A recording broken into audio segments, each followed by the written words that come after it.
안녕하세요. 결혼한 지 12년 차인 40대 여성입니다. 지금까지 남에게 피해 끼치지 않고 가정을 제일 우선시하며 최선을 다해 살아왔다고 생각하는데 생각지도 못한 남편 요구 때문에 이혼 소송 중입니다. 남편은 지금도 제가 왜 이혼을 하자고 그러는지 이해가 안 된다며 자기가 오히려 억울하다는데 정말 어디다 속 시원하게 하소연할 곳도 마땅치 않아서 여길 왔어요. 저보다 8살이 많은 남편과는 지인의 소개로 만났습니다. 당시 저는 30살로 평범한 회사에서 사무직으로 일하고 있었고 남편은 작은 식당을 운영하고 있었네요. 솔직히 이혼 소송 중인 상황에서 제가 남편을 어떻게 만났는지라던가 남편이 어떤 사람이었는지던가 뭐가 되었건 간에 보기 좋게 그럴듯하게 포장하고 싶은 마음은 추호도 없습니다. 그러니 모든 것을 허심탄회하게 털어놓을게요. 남편을 소개받을 당시 지인은 남편이 식당을 운영하고 있고 시부모님이 재산도 꽤 있다고 했어요. 그리고 저는 단순한 연애 상대를 찾는 것이 아니라 결혼을 전제로 한 진지한 만남 상대를 찾고 있었거든요. 그래서 상당한 나이 차이에도 불구하고 한번 만나볼까 하는 생각을 갖게 된 거지요.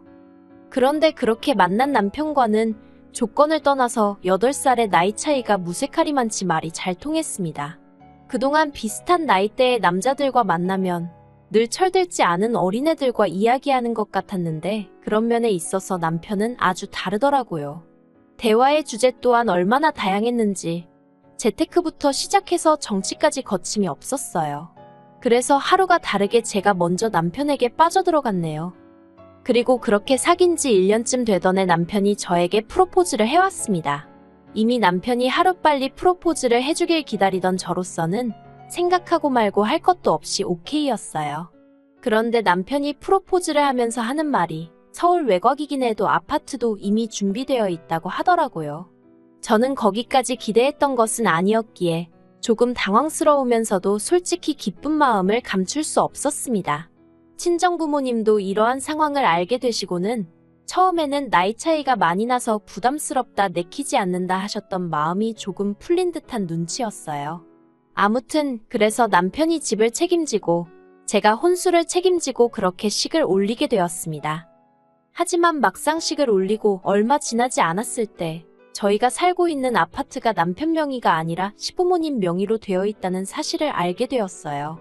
제가 남편더러 왜 시부모님 걸 당신 거라고 했냐고 따지니 어차피 돌아가시면 자기가 받을 거니까 똑같은 거 아니냐대요.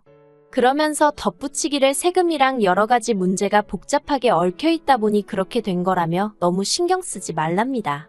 그리고 저는 그때 결혼한 지 얼마 되지도 않은 신혼에 그런 문제로 다투는 게 왠지 남사스럽다고 생각했어요. 어디다 속 시원하게 어떻게 하는 게 좋을지 물어볼까도 생각했지만 한편으론 왠지 쪽팔린 것 같기도 하고 남들이 저를 멍청하게 볼까봐 걱정도 되대요. 그래서 나름대로 좋은 쪽으로만 생각하고 보려고 했습니다. 남편 말대로 언젠가 어머님 아버님이 돌아가시면 남편이 물려받을 텐데 너무 생각을 많이 하지 말자. 그렇게 스스로를 이해시키려고 했지요. 아무튼 이후로 저희는 어느 다른 부부들처럼 평범한 결혼 생활을 이어갔습니다. 좋은 날이 있으면 힘든 날도 있듯이 저희도 그렇게 웃고 울며 10년이 넘는 긴 세월을 함께 해왔지요. 그리고 솔직히 말이 나와서 말이지만 남편과 사는 동안 진지하게 이혼을 생각했던 적도 있어요. 그건 바로 아이가 유치원에 들어가던 시기에 남편이 주식을 했을 때였습니다. 저와 상의 한마디 없이 식당을 담보로 잡아 대출을 받았고 그 돈으로 주식에 투자를 했더라고요. 그리고 그 액수가 자그만치 7천이었습니다. 수습도 할 수 없을 만큼 일이 커지고 나서야 남편이 저에게 닭똥 같은 눈물을 흘리며 어떡하면 좋겠냐며 상황을 알려왔는데 단순히 화가 나는 게 아니었어요. 실망스럽고 한심하고 말할 수 없을 만큼 복잡한 심정이었지요. 남편더러 도대체 무슨 생각으로 그런 짓을 한 거냐고 물었습니다. 그랬더니 남편은 자기가 아무리 장사를 해도 벌어오는 돈은 뻔하다고 그래서 차라리 투자를 해서 한 방 딱 터뜨리는 게 낫겠다 싶었다대요.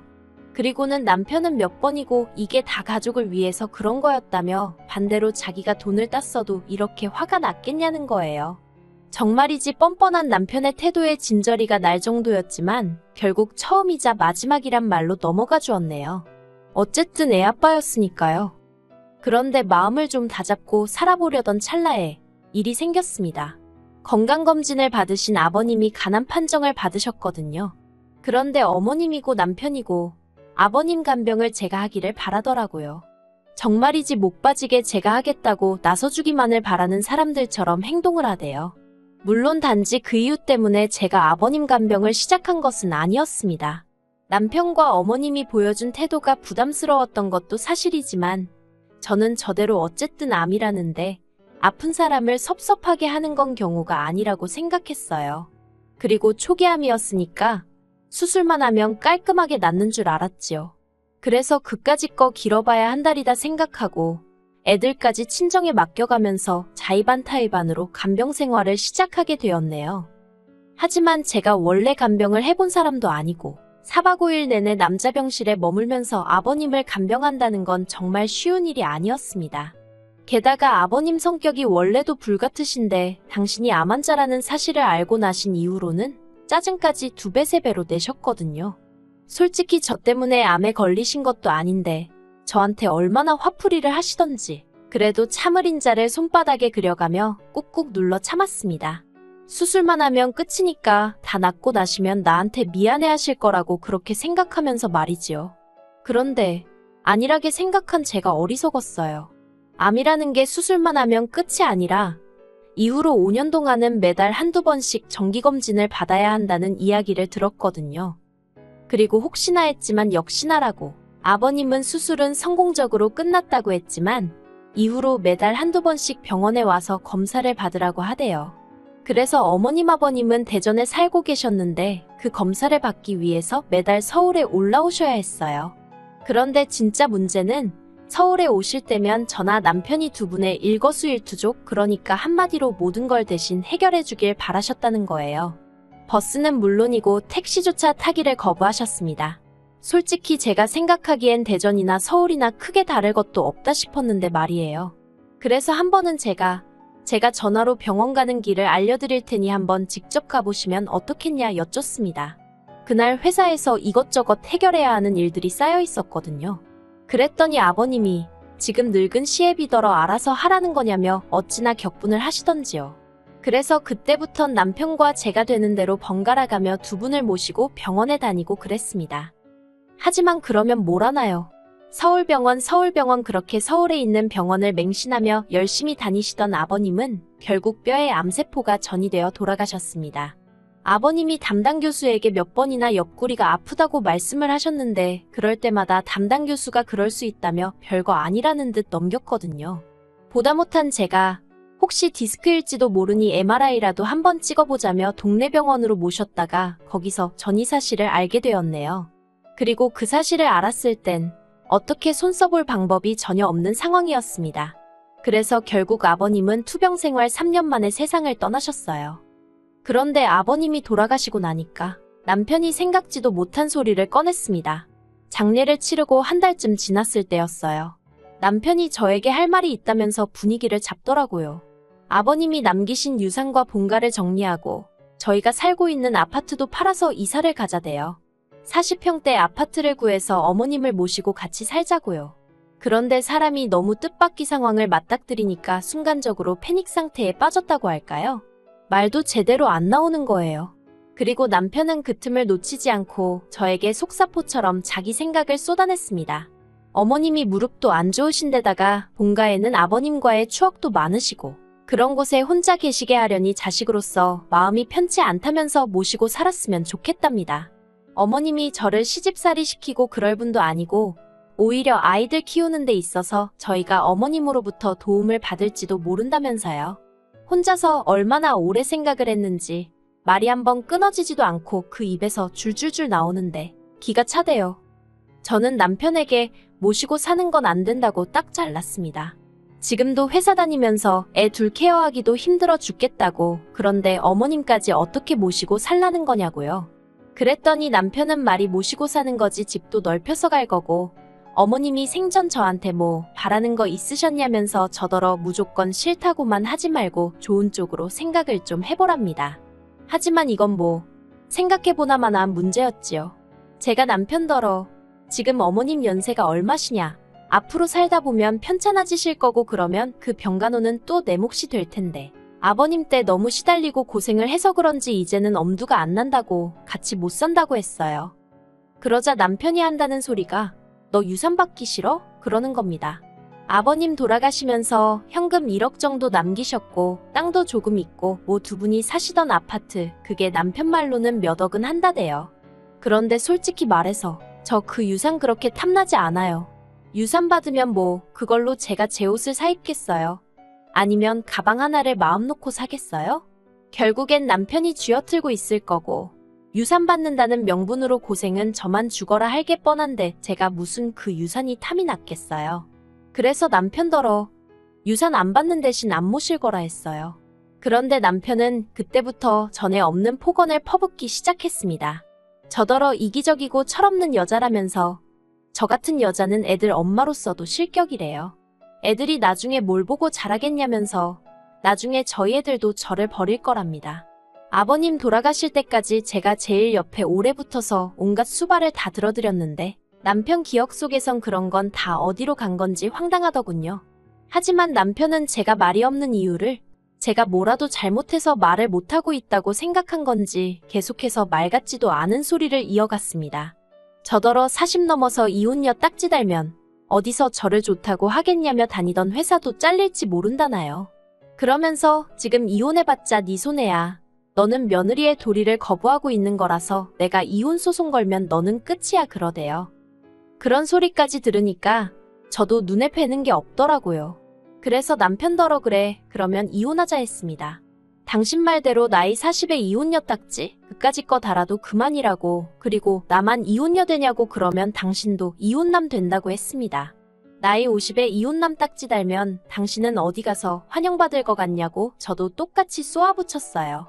남편도 제가 그렇게 나올 줄은 몰랐는지 그제서야 눈을 동그랗게 뜨고는 지금 말이라고 하는 거냐면서 그리고 저는 이튿날 바로 이혼 전문 변호사를 찾았습니다. 솔직히 변호사 사무실에 가는 내내 아이들이 눈에 밟혔지만 마음을 독하게 먹었어요. 아이들도 언젠가 저를 이해해 줄 거라 믿으면서 남편에게 가타부타 말하지 않고 내용 증명 보냈습니다. 솔직히 그 과정 내내 제가 남편더러 나가라고 한 것도 아니고 그렇다고 제가 집을 나온 것도 아니었어요.